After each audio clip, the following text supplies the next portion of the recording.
Guys, deluded. I'm back again with the tactics board. Obviously, YouTube's Lucas Torreira. So where do I start? Before I pick up this one, let me not put it down before I mess it up. But before I get into this now, I must admit, people, you guys that have been following me long enough. When we did switch to three at the back, what was it, Middlesbrough away? I'm not too sure. I think Holding was playing. I was scared. We can barely defend with four at the back, much less going three at the back. And ironically, my opinions have changed in regards to three at the back, five at the back, depending on how you look at it. And arguably, it started to change when we got worse, to be honest, or we were still putting in Kalam performances. So, yeah, I must admit, it's not going to be my first formation. My bias, naturally in footballing ways, is 4-3-3 or 4-2-3-1. But I must admit, in addition to them two formations, I want to see the 4-1-4-1 formation, or how Unai Emery could apply it. I don't like to get hung up on tactics because regardless of how you set up a tactics wise, I even use the numbers the formations I've just used as an example.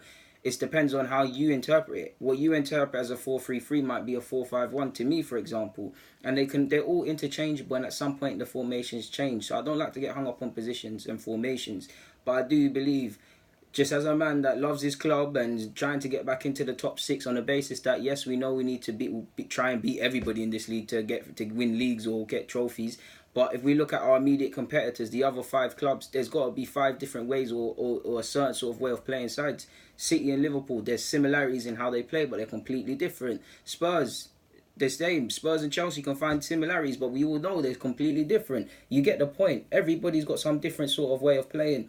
So for me, we've got to consider three at the back, five at the back, depending on whatever you call it. Again, that's a Bamian, and if I'm missing out some numbers, don't get excited, people. But why I like it is firstly this. Obviously, it gives us stability. Obviously, our fullbacks have problems, and you normally see Kohler, he excels when it's a five at the back thing. For me, the midfielders, people say it's bare narrow and stuff like that, and a lot of it is true, it is extremely narrow.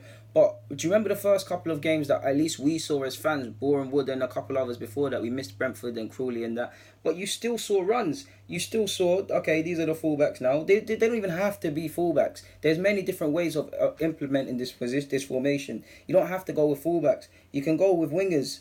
You can go with wingers, and wingers, that's Aubameyang now. Wingers can go and support Aubameyang. They can go and do what they want to do, provided these men in midfield, hopefully that's Torreira, do their thing. Obviously, you can slightly change the formation, people, in the sense that I changed it slightly in that I went with a kind of anchor man there when it could have been Lacazette and Aubameyang, and that's fine. I'm on that.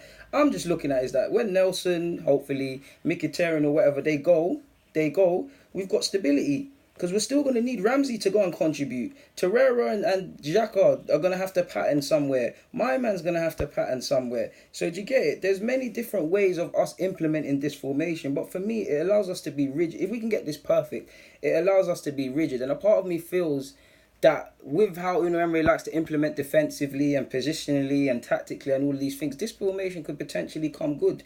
The key obviously is all three defenders have to want the ball and have to show, which I don't think we have a problem with. Who plays at the base? You'd like to think it's Torreira, but you could also do things slightly like that in games where I don't know, Europa League, if it's crunch time and we have to protect our lead from this first leg or something. Games where we don't need to pour forward, or games where we can see out. Man can just sit like that. Xhaka could be at the base, Torreira and El Nene seeing out games, for example, and then they still have the creativity to run forward. That's the thing as well. So, like, yeah, let me move that and stop confusing you lot, for example. Runs can still be made. Now, if Lacazette's there, main target's Aubameyang. Lacazette's more of a playmaker sort, so he's going to be coming... Apologies if I'm holding it crooked, people. Come in deep, get involved. Or they both split like you saw a lot against Boreham Wood, to which you saw Emerald Smith, Reece Nelson, etc. all exploiting. And the fullbacks were going high and wide. If we can marry the defensive arts of this formation with the attacking arts, then I don't think it's a problem. Apologies if I'm holding it crooked again, people. But I must admit to you, lot, I do think, again, we are very narrow-sided, and I would like someone who just wants to stay out here and get chalk. But I do think, including myself, we overplay how narrow this formation can be. If man are competent enough, we can do something great. Again, this doesn't necessarily have to be defensively as well. So, put Lacazette there.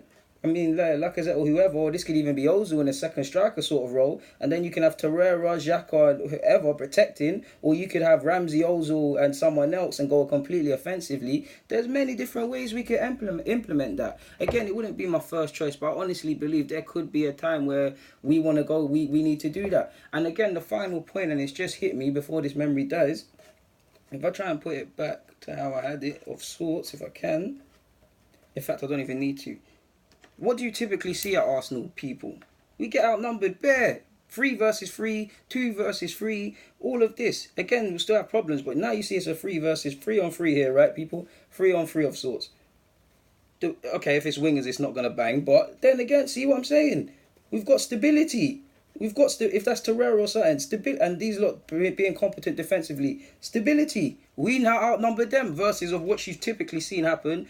Whatever team will be on a break, my man, and it results in a goal. So it's about marrying the rough with the smooth, and I've got confidence that Unai Emery is going to implement this. But again, seeing is believing. Until we're 10 or so games into the season, we can't draw any conclusion defensively, offensively.